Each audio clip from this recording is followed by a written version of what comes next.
ओम नमो श्री गणेश देवा, सकल कार्य आशीर्वाद द्यावा, वंदन करुणी करीत धावा, मनोरथ पूर्ण करावा। ओम नमो श्री वागेश्वरी, तुझ विनमतसाठी झंकारी, विनावा दौन तो अक्षर अक्षर अक्षर लिहितोती।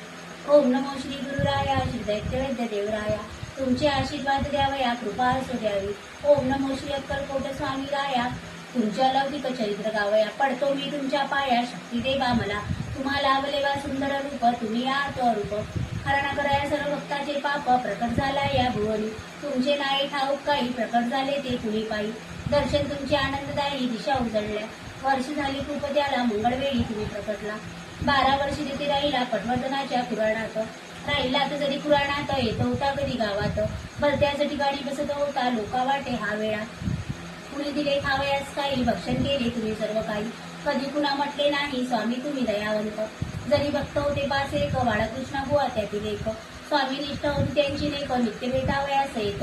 वाट पाहत उभे राहत स्वामी, कमरेवरती हात ठेवली, मूर्ती त्यांची सुंदर नामी, सर्वांना दर्शन देई। बाळकृष्ण बुवांची कीर्ती मोठी, मंगळवेळी ते जग देती, तरी स्वामी चरणा मारणे मिठी, धावत एक पुराणी। बाळकृष्ण चमत्कार जरी केले अनेक, तरी ते होते स्वामीचे सेवक, हाच मोठा चमत्कार म्हणे त्यांची खूण राहिली आकाशी। स्वामी गेले एके दिवशी, द्विज उभा होता गावाच्या वेशी, दशमी मागती स्वामीनी दिशी, दिवे तेव्हा थरकापला, वदला स्वामी गाय दूध देईना, कशी दशमी देऊ सांगा ना, भुकेली सगळी माझा सजना, क्षमा करायला रमजला। तुझ्याकडे पाहुणं स्वामी असले, गाईच्या पाठीवरून गाय भरले, प्रेमाने मग हात फिरवली, म्हटले दूध दे गाई। स्वामीचा हस्तस्पर्श चमत्कार घडला, दुधाचा मग पाऊस पडला, द्विज आश्चर्यचकित झाला, वाकला स्वामीच्या चरणा। द्विजा देव जाता दशमी, युक्ती सांगेन मग मी तुझे, भिवू नको पाठीशी आहे मी, बदले प्रेम भरे स्वामी। दशमी करुणी सायंकाळी, धावता आला ब्राह्मण गौरी, स्वामींच्या चरणा गौरी। घडले अनेक घटना, शतक लोटली जरी अग्नी स्मृती नाना, श्री अक्कलकोट स्वामीची नित्य वे प्रार्थना, ही महाराजांची कृपा। घटनांना कधी क्रम नसतो, प्रत्येकाचा तो भाग्यक्षण असतो, स्वामीच्या कृपेने आपण तरतो, म्हणणं नित्य स्मरावे स्वामी। तरी घटना स्मृती म्हणे, स्वामीची कीर्ती होती जनी, दाटून येते अश्रू नयनी, केवळ त्यांच्या स्मरणे। स्वामींनी केला उपदेश, भक्तासाठी नवे अवकाश, मानवा समजून आदेश, नित्य स्मरावे ऐसा। असती 2 प्रकारचा निग्रह, पहिला हट निग्रह, दुसरा क्रमनिग्रह, व्यर्थ हट निग्रह, क्रमावा क्रमनिग्रह। स्वामीची ही विनंती, क्रमनिग्रह म्हणजे गंध सुवास, अध्यात्मिकतेचा केवळ सहवास, सज्जनांचा अष्टप्रवास, मानवा महत्वाचा, वासनांचा करावा त्याग, करावा प्राण स्कंद निरोध, हाच माझा तुम्हा बोध, अंतकर्ण पूर्ण स्वीकारावा।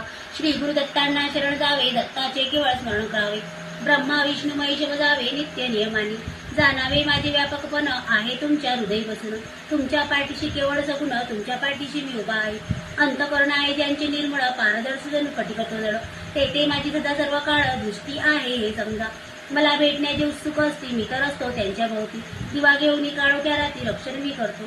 स्वामी बदले माझ्या कानी, हाती मजदा दिलेले कणी, पाझरली अक्षर देखणी, हिमजवरती कृपा झाली। अक्कलकोट स्वामींची स्मरण साखळी, स्फुरली मधला सोन साखळी, शुद्ध पंचमी उणे पाझरली, मार्गशीर्ष महिना, कश्यप गोत्र कुलपन्न, देश पांडे नामाभिधान, नाम असे माझे वामन, स्वामी चरणी मिलन। अच्युतानंद हे नाम संबोधन, स्वानंदे मी घेतले स्मरण, ज्ञानदेवाचे शिष्यत्व पत्कारुण, पोथी लिहिण्यासाठी। नित्य वदावे अक्कलकोट, नित्य स्वरावे अक्कलकोट, नित्य वदावे श्री अक्कलकोट, म्हणून त्यांची स्मरणे। श्री स्वामीचे गावे गुण, करावी त्यांची भक्ती सगुण, अच्युतानंद गोळा करते सर्वकड, सर्व भक्तांसाठी। अक्कलकोट पुण्यभूतीर्थ क्षेत्र, अणुरेणू देखील तेथील पवित्र, सर्वांसाठी आहे तिथे प्रसाद छत्र, ही स्वामीची कृपा। श्री स्वामी समर्थ महाराज की जय।